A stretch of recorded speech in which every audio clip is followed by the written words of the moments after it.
we need to explore this topic. Advice versus error. Error versus advice. I almost wonder how much we're actually missing out on good advice because it's just delivered poorly. All of a sudden, I started to understand the depth at which I could access the thing in the client that could actually bring out change. Errors build confidence, and there's a certain confidence that it comes from being able to make mistakes. Hey, it's Adam, and you're listening to The Adam Cobb Show. Weekly content devoted to all things fitness, finding your center, and fumbling through fatherhood. Thank you for taking the time to tune in. We hope this is a space that you come to, that you can feel connected. We're better together. Please subscribe and follow all of our social channels so you don't miss a thing. Let's listen to today's episode. How you feel about your Knicks? I feel like we got clapped yesterday. That's what I feel like. It's painful. Yeah. Yeah, it's painful. But it's game one. Long season, 82 games. Got some chemistry we got to make up for. Okay. Big Cat, Mikkel's there.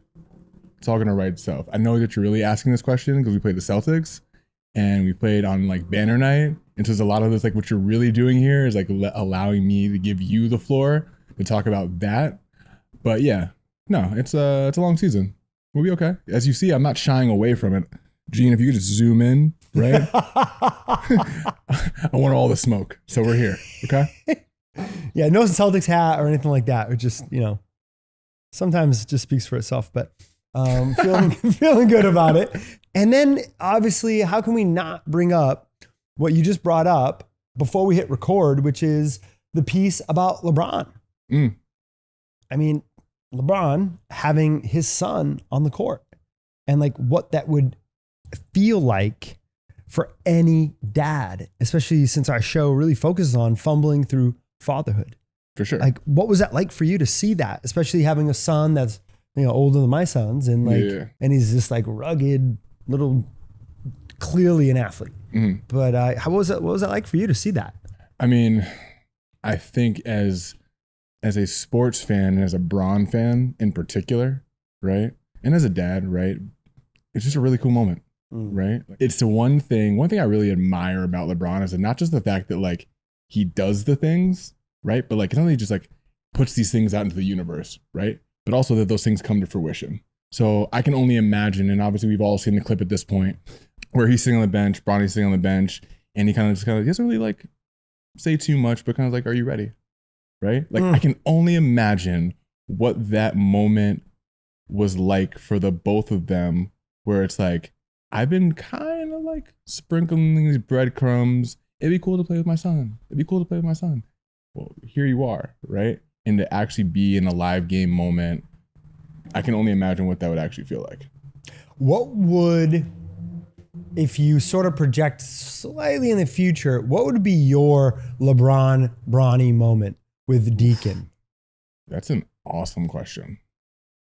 What would be my LeBron Bronny moment with Deacon? Well, the essence of the LeBron Bronny moment is where you're getting to actually share in your passion with your son at the highest level of that thing, right? Oof.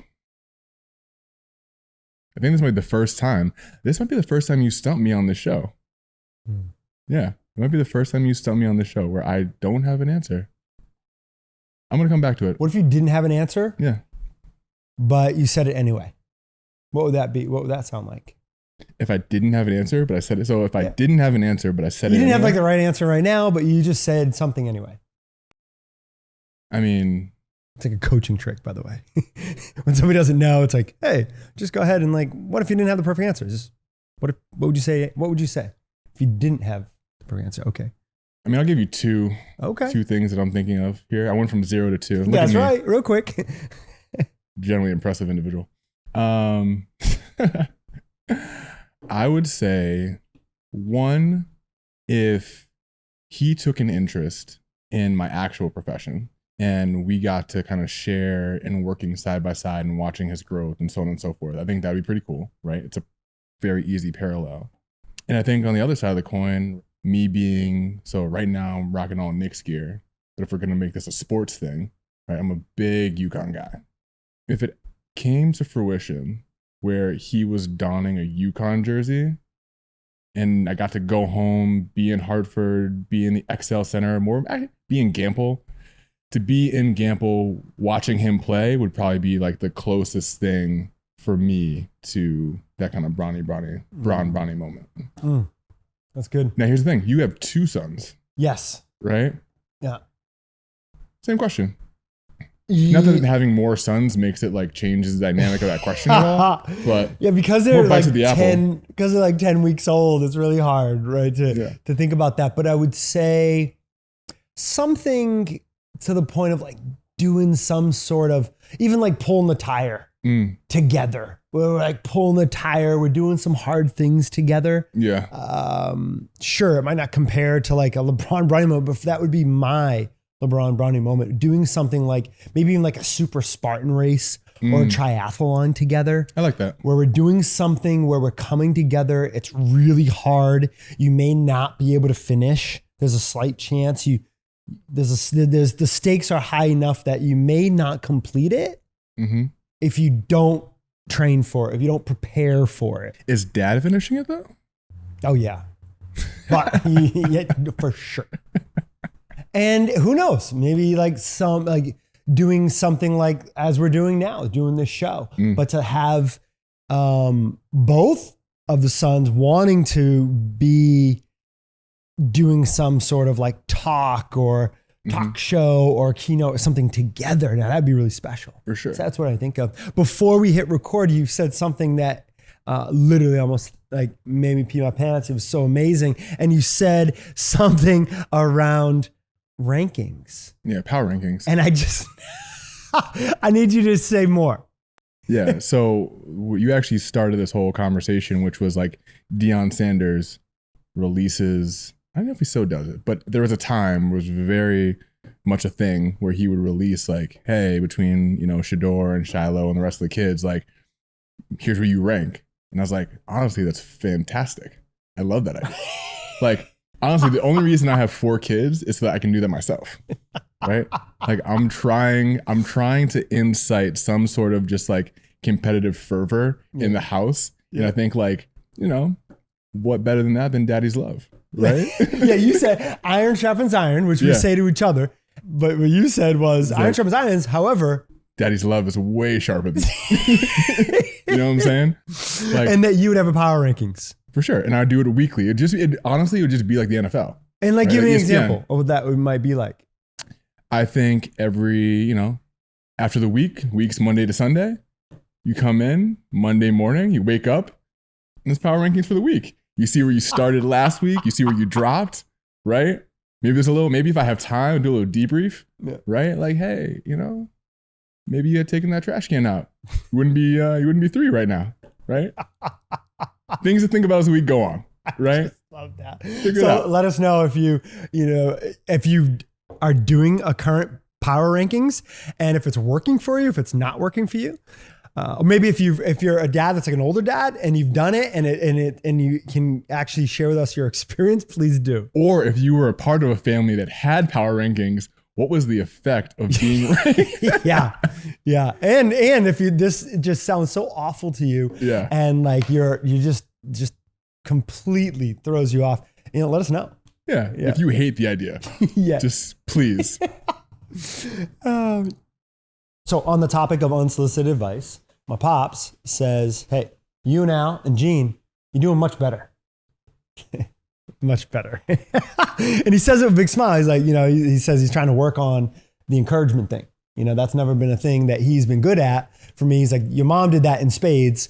I was the one that kept it real, kept it truthful. I had to keep you grounded, right? I said, well, Pops, I'm still really good. I still, from listening to this podcast, he goes, I know now, I've learned that like you get motivated and men get motivated by encouragement, and I'm going to do that. I'm going to do that for your boys. I'm going to do that for Sterling and Lionel and sports, and Scarlett. And I was like, well, you can practice on me, Pops. You can practice on me now. So you don't have to wait 10 years. Anyway, today we're coming at a topic, a conversation that was brought to our attention through a walk that I did with a friend, a spiritual mentor named Jim. And we went for a walk. And Jim's great. I've never even met Jim, but Jim's just awesome from the standpoint of what Jim is represented. Yeah. Jim's become it's not just a person, but it's like he represents so many things. But Yes. Continue. But Jim and I were walking in. Jim shared simply this one thing and said, sort of in passing, about part of his life, something that he was learning new in his life. And he's a very accomplished man, and he attempted something new later in life. And he was speaking about this, and he says, well, because I learned through error, much more than advice. Mm-hmm. And I said, oh, you learned through error more than advice. Okay, so you learned through error versus unsolicited advice. He said, yeah, through unsolicited advice and just advice in general, I learned through error. I learned through mistake. I brought that here to you. We started talking about it, and we said, oh, let's explore this. Let's explore this through the angle of as a man, as a dad, as a husband, as a son, right? What does this look like in our community? So I'm just curious, because I think when you have these walks with Jim, right, you usually come away with something like super profound, right? We'll throw this in the bucket of the profound, right? So in that moment, what came up for you when Jim was saying this? And I'm sure you're giving us the abridged version of that conversation, but like, what came up for you immediately when you heard that? Once you kind of like had that clarifying moment? I think first would come, I swear I put myself totally aside when I'm with Jim, and I'm so curious about him, the way he thinks, the way he has spirit sort of move in his life, the way he does life. I'm so curious that I was just listening. I was open. I started asking more questions about what does he mean by error? What does he mean by mistake? What does he mean by advice? And how that's played out. And then we went into like a 10-minute tangent there, and then he got back on the story. So what came up for me there was I just wanted to know more. I was hungry for more information and more curious. My curiosity peaked, and I wanted to know more. And then on the drive home, I started thinking about my life and around, as a parent who has parents, when I get to hear from my parents and I get all this unsolicited advice, it doesn't really work that well for me. I actually start to get annoyed, and I lean away, not lean into. And how I've learned is through mistake or through error. And that's been a theme as a parent. I think about, and then I started thinking about even back to like college days, or even high school, like basketball as an example, something there too. So I started bringing up a couple personal things for me. So it's interesting that you mentioned, I feel like everyone who talks about unsolicited advice, 90% of the time, they're talking about that parent relationship, right? Love you, mom. Love you, pops. Yeah, same. The thing that I was thinking about as I was listening to you, though, is I wonder if is it the actual advice that's giving you that ick, or is it the messenger, or is it how it's being delivered, right? Because oftentimes I don't even know if the unsolicited advice is actually bad advice. And the reason I said that, I think it's interesting that 90% of the time that the feeling, that kind of like recoil that people get when they get that unsolicited advice usually comes from parents, is it's that like, I got it. It's that like trying to assert this independence of sorts, where it's like, mom, I hear you, but like, I got it. Right. So I wonder for you, what are the emotions that come up when you're getting that unsolicited advice? The ick that comes, it is an ick. Yeah. It's an ick that comes up for me. I hear it from my mom and my pops, and I'm like, ick. Ick. My pops has been recently, I feel like he's trying to reel it in and do a better job, even though we basically had a little laugh session around some of the things he said this morning. I love you. And my mom it was the way that it was delivered and the timing that it was delivered. So it's sort of like in any relationship and if anybody's ever done therapy, when it's like, okay, I have something to talk to you about. If you just blurt it out, well, that's never a good time. Oftentimes it's like, hey, I have something to talk to you that's maybe emotionally charged. When would be a good time for you? That's a good question. Side note for couples in therapy. That's a really good way to frame a tension point. And I've learned that over time. That's a hard thing because something comes up, you just want to name it. And it's like, well, that's not a good time. Maybe I'm feeling it, but it's not a good time. There's kids around or that person's in a different headspace. So recently, my mom and I, last time she was here, I said to her, I would love to learn from you, Mom. And I had this moment. I said, I would love to learn from you, Mom, because I think you did a great job. Pat, pat, pat on the back. I think you did a great job, Mom. I think so too. And I said, I'd like to learn from you. However, I do feel triggered when you share advice, unsolicited advice. Can we create a language, a dialogue, a way to communicate this advice? And so we started talking through it and we started coming up with things like something would happen and I'd say, maybe if you just don't like share it right in that moment, Mom, what if you just hold on to it for a minute? I kind of feel the moment and then I could go back to it.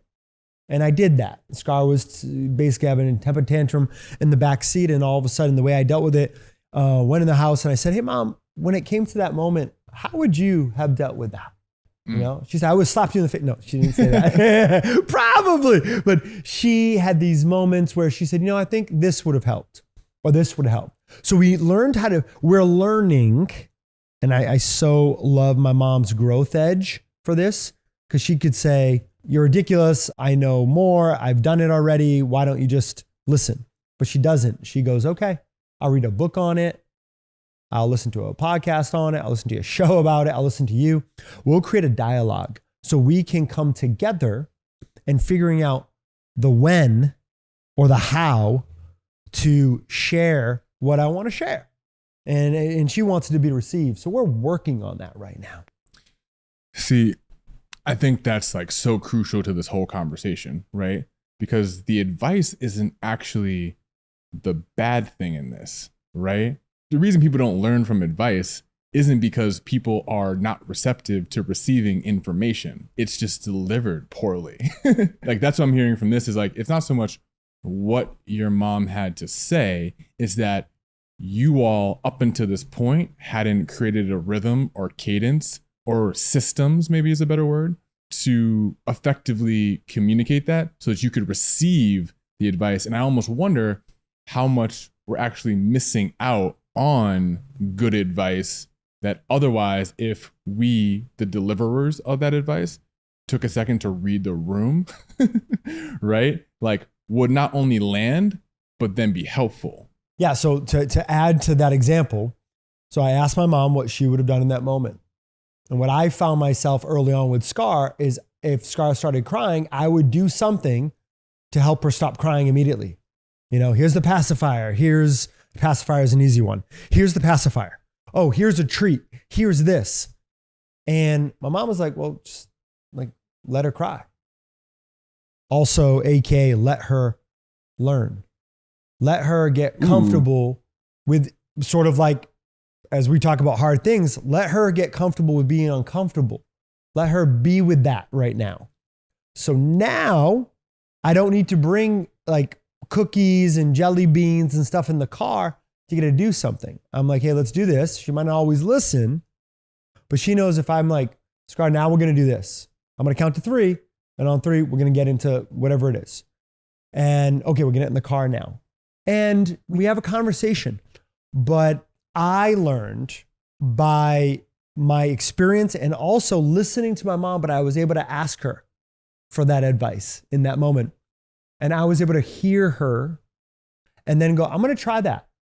And all of a sudden I started letting Scarlett cry sometimes, especially in the car, in the back seat when she didn't want to get her way. I let her just express.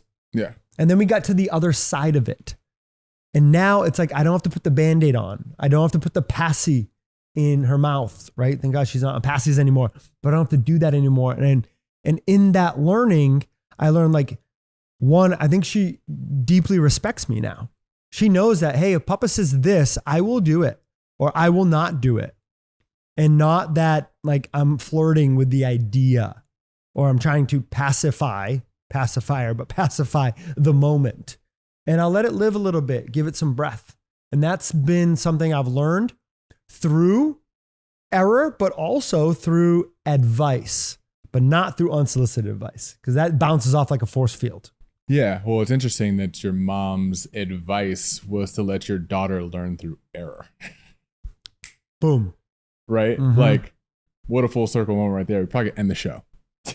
Right? And done. So, no, I just thought that was so interesting that like her advice was to let your daughter learn through error. Like, usually that's not the advice, right? Yeah, I just thought that stuck out to me so much. Brilliant. Yeah. Brilliant. I'm going to add one more to this mix because it was a powerful moment. And then I'm going to ask you 2 questions. Daisy, I remember early on with Scar would say, okay, we just gave her, like she would just be like, okay, don't move her. We just gave her a bottle. Don't move her at all. And I couldn't, like, I literally, it was just because I was getting all this unsolicited advice from everybody, and even including Daisy, that I couldn't even hear that. Well, you know, my mom used to lay on the ground and put her feet up in the air and then put my belly on her feet and then have me let go and fly like an airplane. So I wanted to do that. Well, I forgot. We just gave her a bottle, you know, give her 20 minutes to digest. I didn't listen to that. So what did I do? I was like, I want to fly this plane. So I went ahead immediately, feet up, laying on my back, Scarlett's on my feet. And I'm like, let go. And I'm like, yeah. And she puked right in my mouth. And I swear, like, it felt like straight acid right down my esophagus. And it is gross. I look at Jean's face. Hold on. Jean's face is just like you almost vomited. Here's a question though. Talk about somebody listening. That was amazing. That was a visceral moment, Jean. That was amazing. We're not going to be able to have the camera on your face in that moment, are we? We don't have a third. We need a third from now on. I do have a question though about that. It was brutal, first of all. What kind of vomit was it? What kind of what? How old was Scarlett? How old was Scarlett? Scarlett was a year old. Yeah, so this like a milky one? Was this like a food one? Maybe a little TMI? It was like a green, yellow one. Ugh. Oh yeah, it was straight battery acid, like straight down. And I remember I couldn't get it out of my throat or my mouth or whatever. And I'm sharing this because I have never done that again. And if I have even flown her like a plane, it's been 20 minutes after, but I've also always closed my mouth. But just these moments, again, we're giving some light and levity to this moment, but that was an unsolicited advice moment. I couldn't hear it, didn't even have ears to hear it. And then it sort of opened up through experience, right? And yeah, just that's in one of those other moments, you know, and this like kid life. I'm curious for you when it comes to this idea of learning through error or mistake, or learning versus learning through advice or unsolicited advice, and how that sort of played out in, let's go with like your like childhood growing up. What was it like for you? Little Al. Oh, little Al. Well, little Al was never that little, but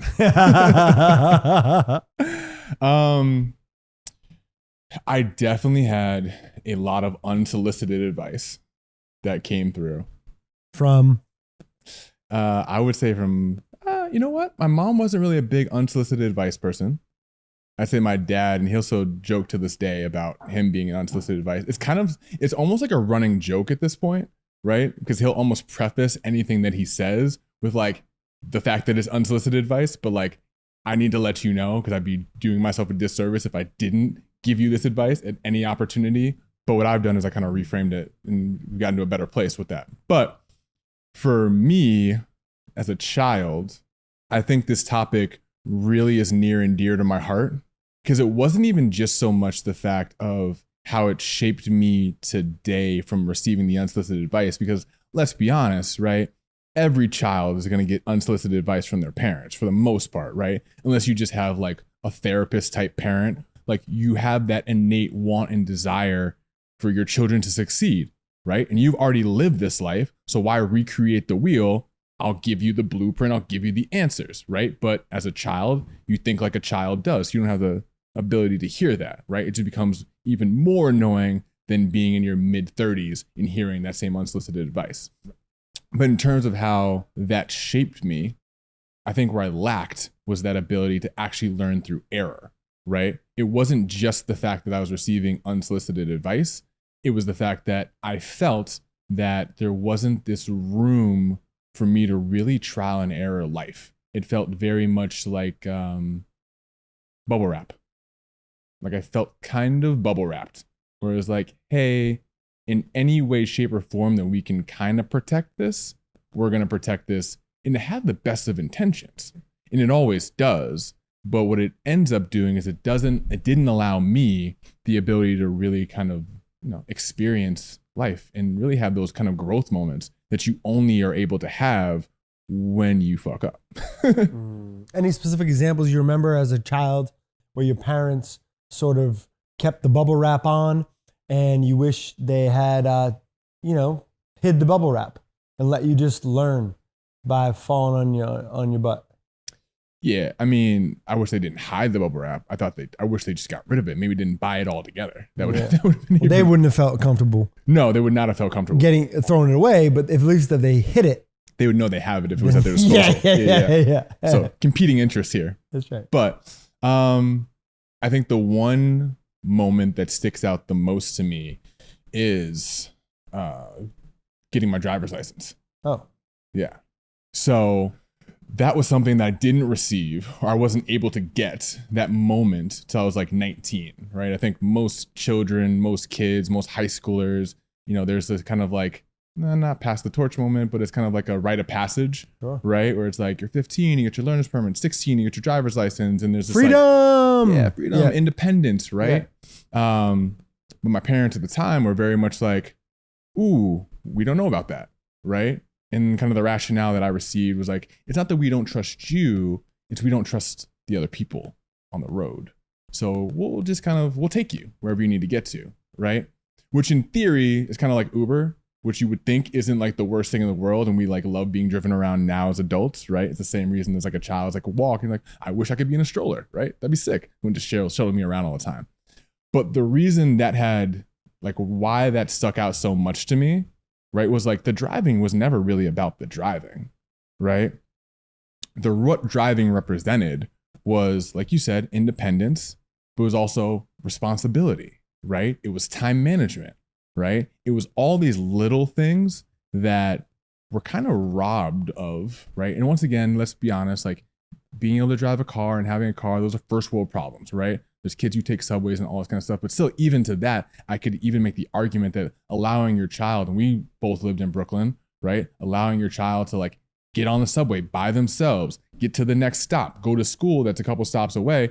There's a similar sort of responsibility in learning that you have to have, right? So, that's one moment that I think really stuck out simply from the standpoint of like, I think the back and forth my parents and I always had was always about like, you're getting to the place that you want to get to.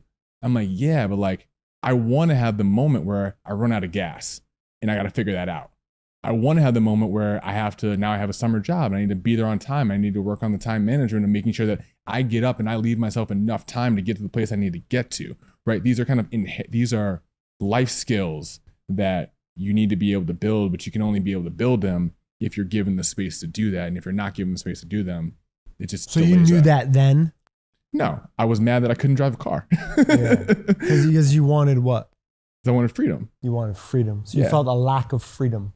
Correct. So for parents listening on trying to think about how to navigate these moments right now with their kids, I'm hearing you say that there's a sense of freedom that you wanted to experience, right? That you were prevented feeling, you sort of felt sheltered versus having a sense of freedom.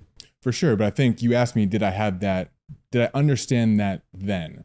No, there's a little bit of Monday morning quarterbacking here. I think I understood that, but I don't think I had the words to put to it, right? And that's why I probably didn't land when I kept pressing the issue, because it just is like, bro, if you want to go to the place, you're getting to the place. Why does it matter? But now that I'm 34, I can say, here's why it matters. And I'm sure, and I'll probably get off this podcast and go call my dad and be like, yo, had I told you at 16 that I just want to work on responsibility, time management, accountability, and all these things, would you have like had a different viewpoint and lens to letting me get my license? I have a pretty strong feeling who'd been like, yeah, if you could articulate that, right? So okay. So now that you have the words, yeah, are you the type of dad now that will just not have the bubble wrap, or actually have the bubble wrap and want your kids to just like run on top of it and pop it? Oh, so this is like a big topic of debate in my group chat. Shouts out to my boys, Scott, John. I'm a big figure it out guy, right? I think actually because of my experience as a kid, I swung that pendulum so far to the other direction, right? With my own kids, where I'm like, no, I want you to figure it out. I want you to live in the uncomfortable. There's a world where I can help you. I know I can do it. I literally had this conversation with my kids the other day. I probably have it multiple times a day where I'm like, I can do it. I'm 34. I can open up the yogurt. I can tie the shoe. I can take a shirt off, right? Like these are all parent things, right? Like dad knows how to do it. Yeah. You don't. So let's figure it out. The puzzle. I know what the United States looks like. I can do the puzzle, but you don't know how to do it. So I'm going to take some space, right? And I want you to figure it out. I want you to get frustrated. I want you to feel the emotions, but also what I want you to feel is the success that you get after you figured it out. But you're only going to do that if I give you the space to put the shoe on the wrong foot or, you know. So what do you do when you get that impulse? Because every dad gets that impulse to want to jump in and help. Like, but you know, let me give space. What do you do with that feeling or that thought that comes up and says, oh, I want to help with the blank? What do you do with it? It depends on situation, right? So like, let's use the car. We all know the car seat, right? My kids are big, like, I want to do it car seat people, right? So if I got time, I'll sit there. If I got nowhere to be and we're doing the cars, like, I'll just let Esme struggle bus. Same with Deacon, right? And I'll just sit there like, Dad, put the car seat on. And I'm like, ah. Yeah. I got a good 45 minutes for this. You know how to do it. I'm not doing it. And I'll die on that hill. What's funny is, you know, we're great friends and we've never talked about the car seat. Yeah. It's a real thing. Yeah. And every parent like is hearing this thinking like, oh, that damn car seat. Yeah. That car seat, I thought it was just me. But you're telling me you have car seat problems too. Well, not even car seat problem. It's the fact that they want to do it, right? And then there comes a point where they're like, I can't do it. And I'm like, you did it yesterday. You did it the day before. I know you know how to do it. So you do it. And you know what happens? They mess around for a little bit. A couple minutes later, they do it. And what's the first thing that comes out of their mouth?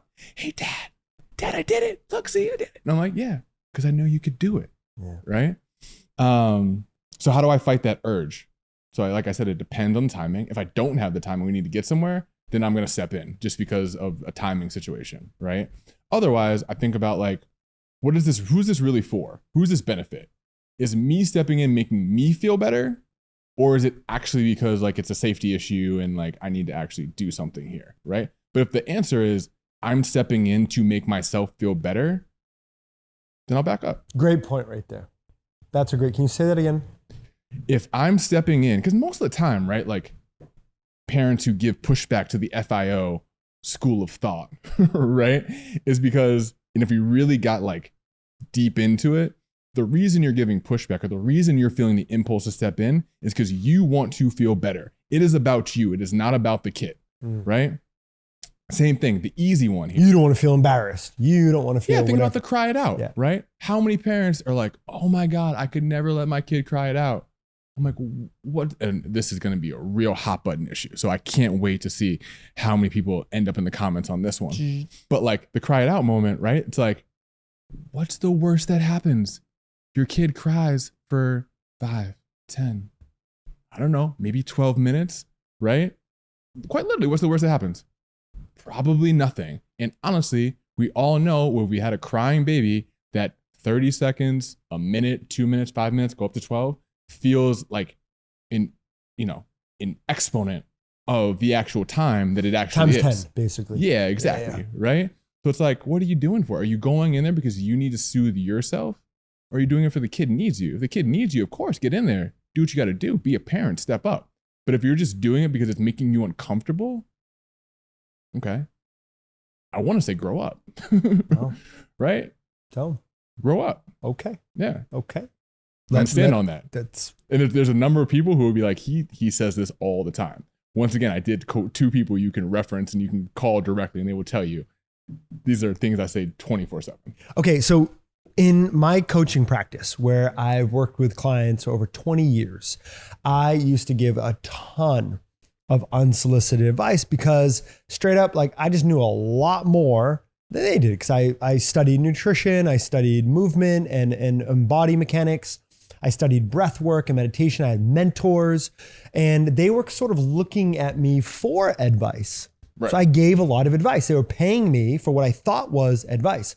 Well, when I went to Duke Integrated Medicine and I did this 2-year coaching program, all of a sudden I started to understand the depth at which I could access the thing in the client that could actually bring out change, which was self-discovery.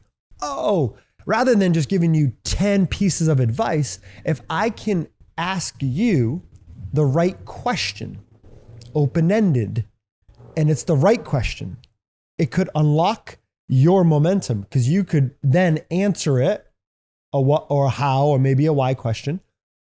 It's for you. Ask a how, ask a what, ask a why. Those questions, those 3 questions, starting with what, how, and why, can then unlock that person's momentum or potential. And I think I've found in my coaching practice, I'll sometimes have a whole hour Zoom session and I'm sitting there listening. And I'm really hoping that the one question comes to me so that I can ask it so that it unlocks their potential for them to answer it for them, which then they'll move their needle on them. So I've learned that in my coaching practice. It's all about the right question to ask to help that person's results. I'm curious. Oh, you got something. Yeah. I think that's such an important, since we're talking about advice, we're talking about delivery, we're talking about timing. I think that's such a crucial, I wouldn't gloss over that, right? And the reason I just wrote that down was because let's just go back to the cry it out, right? We all have parent group chats. We all have, the question comes up, oh, what's going on with this thing? This thing's happening and the baby's struggling with this, or, my kid's going through that, or da-da-da-da, whatever it may be. I don't know what to do, right? Now that actually is, I guess, a direct situation where you're looking for that advice a little bit. But I think there's also moments where people are just like venting about what's happening and they aren't actually looking for advice, hence the unsolicited advice aspect. But why I think that's powerful is, what if everybody, when they went to go give advice or a thought came up, they practice this what, why, and where, right? Because effectively it's like, I know the answer, at least I think I know the answer. Can I just add one thing there? Yeah, go ahead. I would add, only because I did this like neuro-linguistic programming, master prac certification thing, and it's called neuro-linguistic programming, NLP. And it's a study of the conscious mind and the subconscious mind and how they interact. Okay. And what I learned in that program was that the why question is often so difficult for people's brains that then, because they want to come up with an answer, they'll lie to come up with an answer. And what is a softer way in is asking a what question or a how question. And sometimes a how question or a what question will lead them to the why question. But it's very hard to start with a why because oftentimes it's just a little more loaded. Yeah. So as a professional in the room, right? With a certification. Let's just with this thing, I've experienced it in my own practice with clients. When I do the why, I'm like, oh, here it comes. Right. But I want to workshop this moment for a second, Yeah. right? Let's go to cry it out, right? How would you, so I come in and I'm like, oh, fuck my life. I didn't get any sleep last night. Why didn't you get any sleep last night? Well, because, baby number 4, not really sleeping, they're colicky, blah, blah, blah. Or actually, let's fast forward. They're 16 weeks now, and they're just not sleeping. And, Lindsay and I are just having a real hard time debating the cry it out method, right? Like, I'm pro cry it out. She's not pro cry it out, blah, blah, blah. Use the what, how, where to how you could give me advice or let me get to the point of saying, hey, maybe it's best to actually let the child cry it out so that they can figure out their own sleep patterns and da-da-da-da. Just give an example of how you would workshop that series of questions. Because I think this could be something useful for the user, listeners. Yeah, and what's the goal? The goal is to help me get my kid to sleep. So the goal is to get your kids to sleep. Yeah. And it sounds like to then also create a common place for you and your wife to land. Sure. In getting your kid to sleep. Yeah. Okay. So even that first question, was a what question, right? Just now. Look at you. Jedi. So I think I would come in, and if I said, well, why can't you get your kids to sleep? What does that feel like when I say that? Why can't you get your kids to sleep? Why can't I? Because Linz and I just haven't figured out we just don't agree on the method. I'm pro cry it out. Linz has a softer heart than I do. She says, maybe I should go in there, maybe I should check in on them. And, now there's attention and the baby's still not doing anything. And it's just tough. Yeah, it's good. It's a good response. And what we can do is watch this back and see even what you did in this moment. And it's not even it's a real hypothetical moment. But even when I said, well, why can't you get your kids? You kind of was like, it was a little bit it felt kind of personal. And it was almost like, well, I don't know. Yeah. But it's like a moment. Even in a fake moment. It's still a moment. But if I said to you, what's one way that you could work with Linz to come to a common ground to get your child to sleep better? One way. I think the one way that can be done is, compromise, right? Maybe. And what would the compromise in this case look like? I think the compromise would be kind of one, not done with the intentions of, who's right and who's wrong, right? But clearly the child is not sleeping.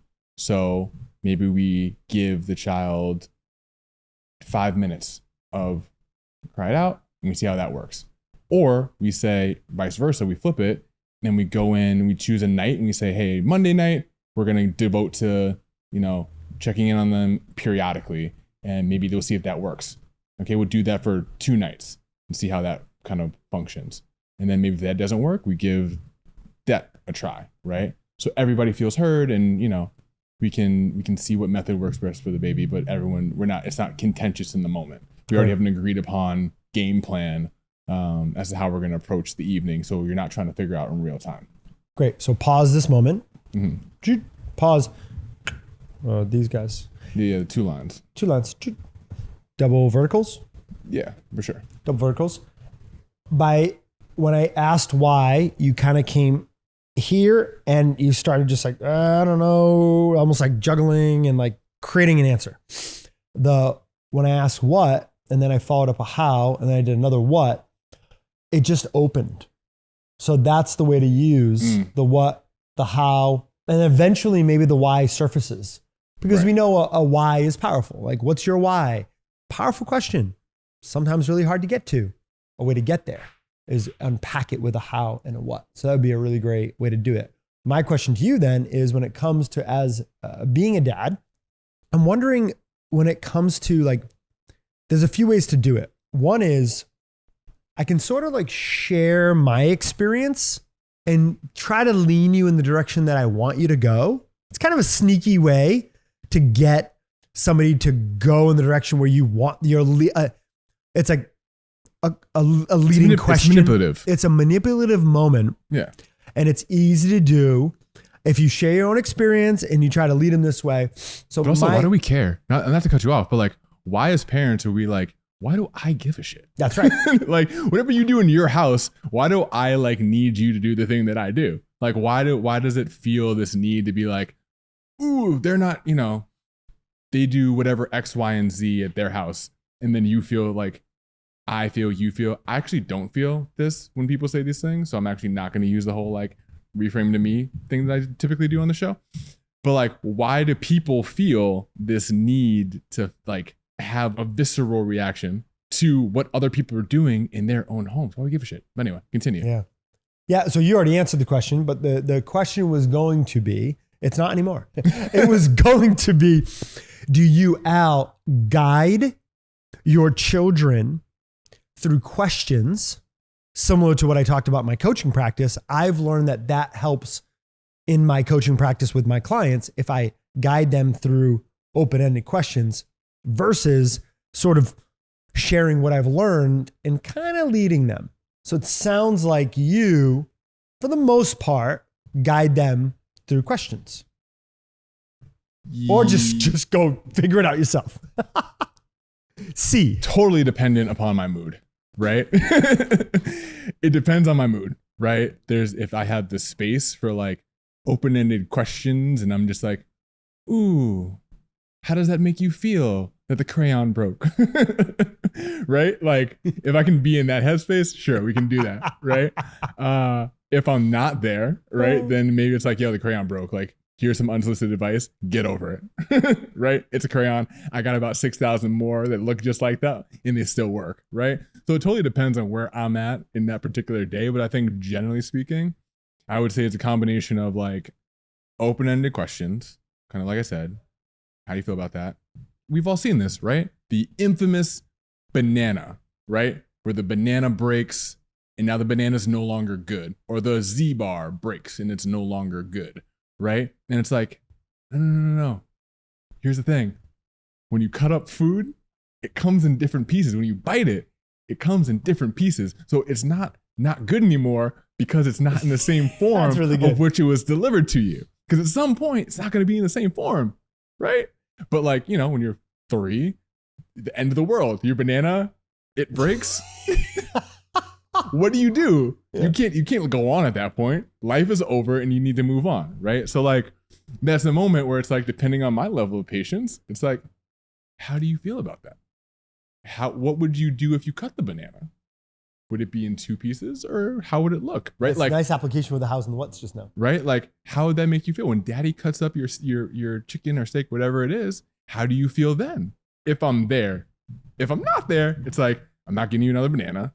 That banana's fine. And let's move on. Right? So it's all and the black spots are fine. Yeah. And like honestly, it gives it character, you know? But here we are. It gives you character too. Gives you character too. It's all a teachable moment. I wanted to mention that in my MMT group, my Man Morning Thursday group that I talk about a lot with you and I share here on the show, that we have 2 staples, the 2 things that basically the only 2 rules in the group. And one of the rules is no unsolicited advice. And it's a real part of our group. So when maybe a guest comes every now and then, and all of a sudden, like we try to share this rule, but some people don't get it. And as men, I think it's really, really important to just digest this moment and go, okay, I'm probably giving some unsolicited advice to some people. Let's pause. Because in our men's group, we can't do that. And we sort of check each other on that. Hey, by the way, in this group, we don't give unsolicited advice because we find that what that does is it pushes people away from opening up. And you can start to go more and more in that sort of like shell and in that armor. And for men, oftentimes it's harder for us to open up and to kind of crack that sternum and stay open anyway. Never mind get unsolicited advice and sort of like that wasn't warranted. So just to throw that out there, that in our men's group, like that's one of the rules, one of the cardinal rules. And it makes me think about how powerful that would be in a family or in a relationship. If you just carved out and you just said, hey, you know what? From now on, or like today, this Saturday, we're not going to do any unsolicited advice. Let's just see how it goes. And like maybe wrote it down and maybe wrote it down or memo padded on your phone just so that you could just test it out. I think it'd be a good practical thing. But it'd be cool to move through that with somebody. It definitely would be cool. Now that, you know what's funny? Because you always make a comparison to Daisy and I and basically say that like we have very similar personality traits. And I'm thinking about that unsolicited advice moment, which you were talking about before when you're doing the whole like airplane game, right? And I didn't realize until just that moment where I was like, yo, I give a shit ton of unsolicited advice. Like real talk. To who? To Lindsay. All the time. I think like, and it was definitely more when great. like, this is definitely the highlight of the moment. yeah, of the episode. I never realized until this exact moment. Because over here, I'm sitting like previously, before you mentioned the airplane game, I'm sitting here, I'm like, if this question came up, my frame of reference would have been like, I'm just dropping, like the amount of gems that I'm dropping in this household on a regular basis, like, thank you, you're welcome, right? But then as I sat here, I was like, oh, I give a lot of unsolicited advice. Like, I'm just really out here just like, what about that? Somebody's listening and watching right now, and they're starting to have that moment. They're having the moment that you're having right now. They're going, oh, I think I do that too. So now what are you going to do with that you're realizing this right now, right here in this moment? What are you going to do with it? Well, once again, I did this more so when the kids were younger. It sounds like you're still doing it. We'll see. Like 4, 3, 2, 4. Shit. How many kids do I have now? 4, 3, 1. Not born. So like they're still relatively young. I'm more so thinking like when Esme was a baby, big unsolicited advice period. But anyway, what am I going to do with this information now? Although it's gotten progressively better. I think what I'm going to do with this information is really just kind of maybe implement what we just talked about, right? Check myself. And I think the idea around the, MTM, no solicited advice. MMT, sorry. I think there's some value, because the whole thing we said is like the advice isn't actually wrong or bad. It's the timing of which you're delivering the advice. Maybe there is some benefit to just like, hey, new rule, if you have some unsolicited advice, write it down, and then you have like a 24-hour period where you can say it to the person. Because usually it lands better, right? So like one moment I can think of in particular, it was like peak COVID, everyone's in the house, no one can go outside because you're going to die if you go outside, right? Like think about how wild of a time that was. Like you couldn't even leave your house because you're like, yo, if I go outside, it's like some M. Night Shyamalan type stuff, right? It's like, I go outside, I'm going to die, right? Yeah. You're seeing people at your window like, oh my God, no eye contact. So brave. Yeah, that's so brave. Anyway. Somebody's out there. Yeah, somebody's on a out bicycle. there. Like, the whole neighborhood, right? And it's Brooklyn, so like you see, like you can look out the windows, right? You just see right at their window, look at the one person who's outside braving COVID. They're inside their apartment without a mask on. Yeah, like, wow, that's crazy. So it's peak COVID. And I remember like working from my like bedroom, right? And like coming out and I look on the ground and there's baby Esme. What's up, Ez? Love you. And she's on the ground and she's playing with these cookie cutters, right? Lindsay's like cooking, I think. Esme's on the ground playing with cookie cutters. And I'm like, yo, why does she have the cookie cutters? The cookie cutters aren't toys. Let's put the cookie cutters away. And then we can, like, she doesn't need to just have all the stuff, right? She doesn't constantly need to be entertained.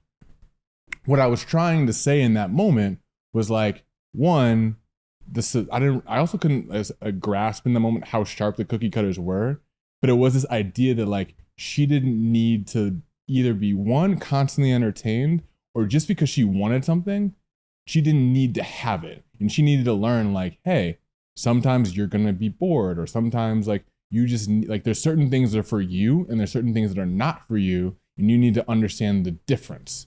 But sometimes as parents, we like, what's the easiest thing to get you out of my hair? Cool, take the thing that you want. And then it creates this pattern, right?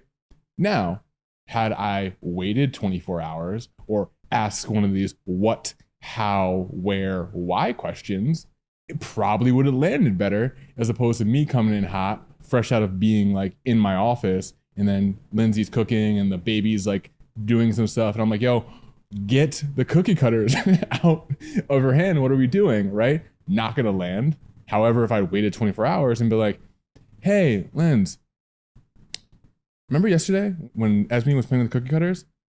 I'm sure that they were trying to distract her, or like, can you like walk me through what we were doing or whatever? If I come through, if you just give it and the person's not in the moment, I'm sure that lands better and actually gets to the intended effect that the deliverer, who does have good intentions, is trying to get to. And you're also not so like, you've had a moment too.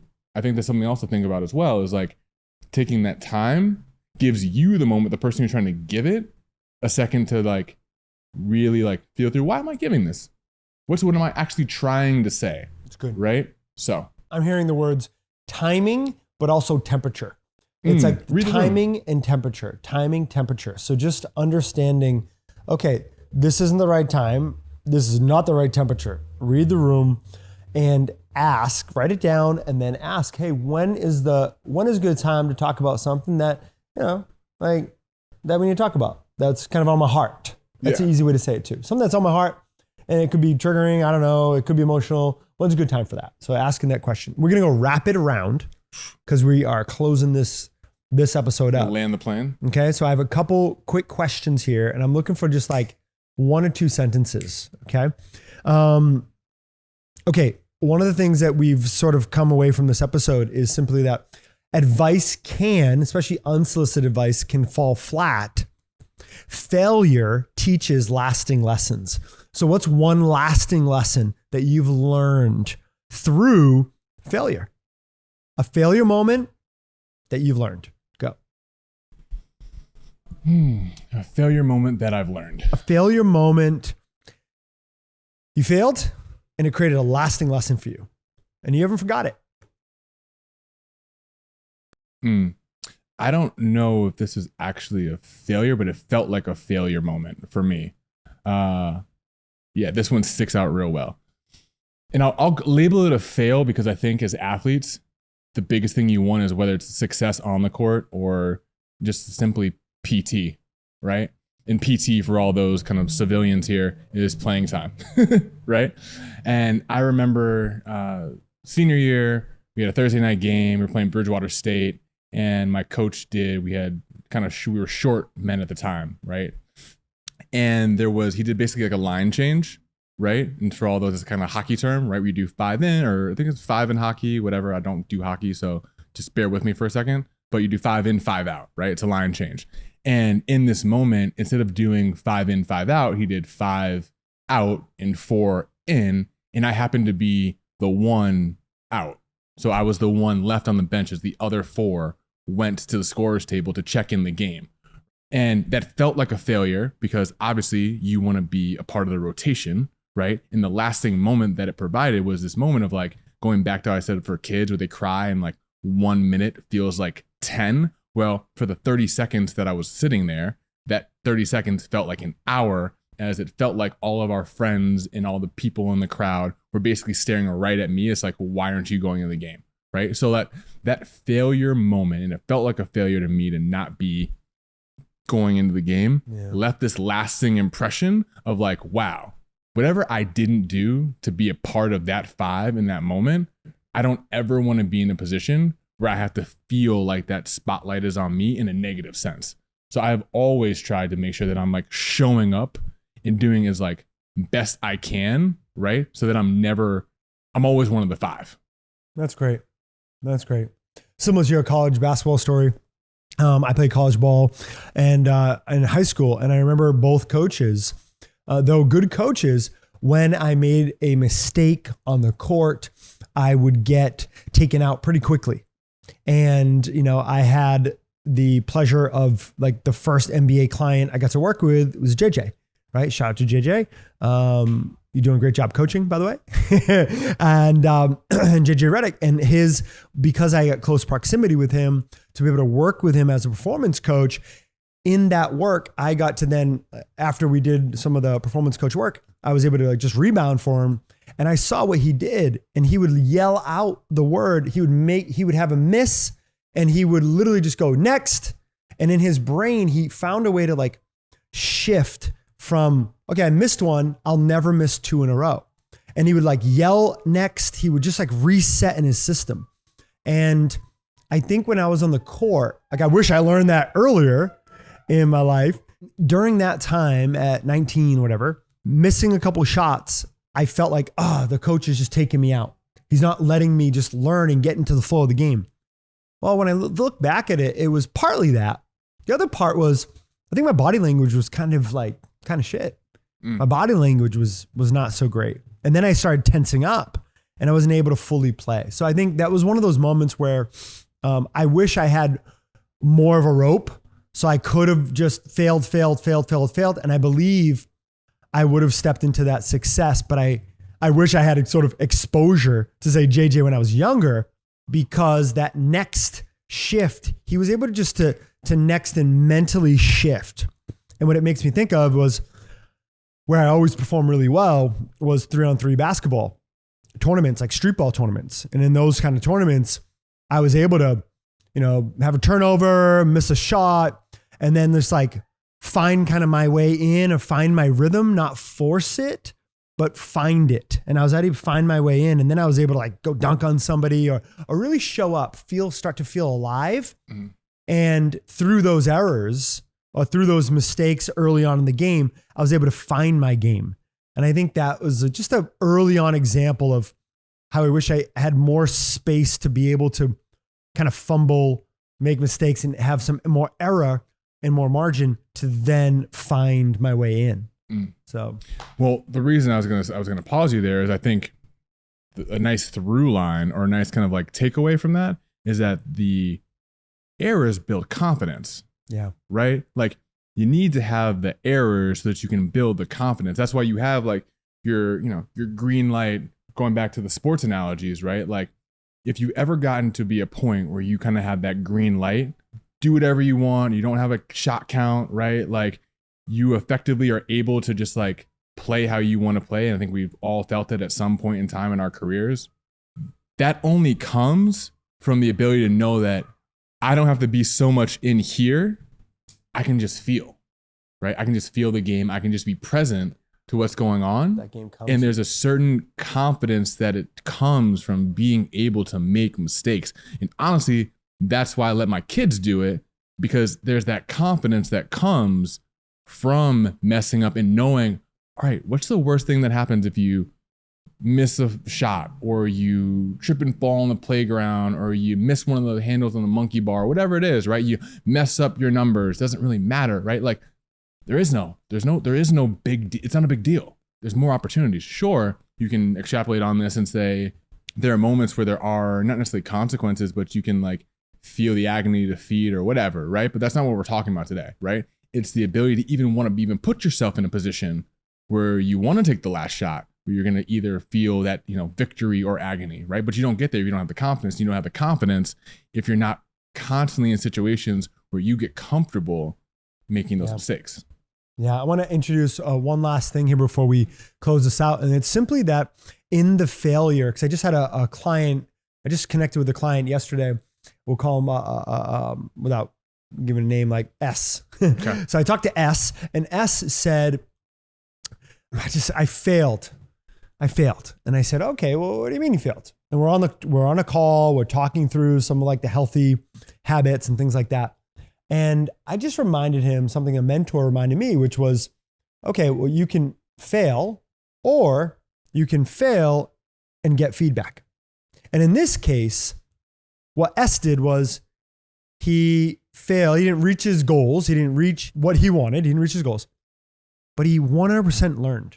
And then he brought all that stuff to me and he talked through all the sort of feedback that he got from others and himself from not reaching his goal.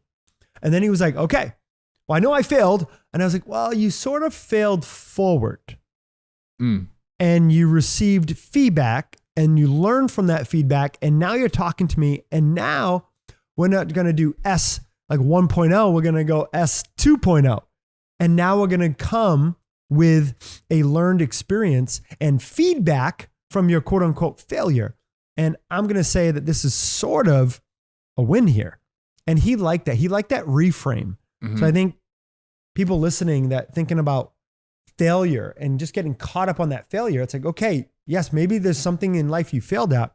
And have you sat and made space enough to process and get some feedback internal feedback, inner feedback.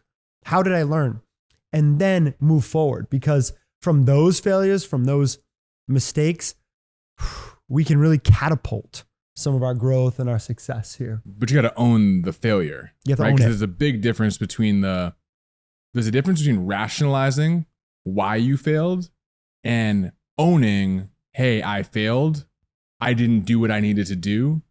Here's how that makes me feel. And here's ways that I can not be in this position again, as opposed to just like, oh, well, it wasn't meant to be, or some sad boy shit like that.